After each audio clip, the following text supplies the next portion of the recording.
Жазда апамның алына барып едім қыдырып, бір қошақан алдымнан шықты ойнап жүгіріп. Бұл біздің балалық шағымыздың гимні.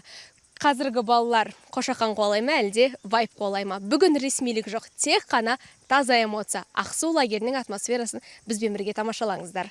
Балалардың айтуынша, мұнда бір сәтте бос уақыт жоқ. Ұйымдастырушылар осыны ескеріп, бағдарламаны жыл кейде ауысым сайын өзгертіп отырады. Ақсу шоумен өздерінің Гиннес рекордтар кітабы жастардың өзіне деген сенімін арттыратын таптырмас ойын. Одан бөлек күніне 2 мәрте бассейн мен қаржылық сауаттылықты үйрететін бизнес күні бар. Біз дискотекада шулап, күліп ойнағанымыз. Бірге вальс билегеніміз. Сол бізге қызық болды. Ал саған? Аман, ең кринж сәтім менің адам вальске шақырмаған. Ал лагердегі ең краш қыз және ең краш жігіт кім? Мен өзіне білетін едім, бірақ ұмытып тұрмын. Несімен краш ол? Ол деген симпатичный, шашы қайырылған, сондай. Енді менде тағы бір сұрақ бар. Егер сендердің қолдарыңа осы лагерді өзгертуге мүмкіндік берсе, сендер директор болсаңдар, бұл лагердің несін өзгерсер едіңдер? Әсіресе сен 3 жыл бойы қатысып келе жатырсың ғой. Көпті білесің. Нені өзгерсер едің? Бір қандай креативті ұсынысың бар? Күн сайын мороженое беретін.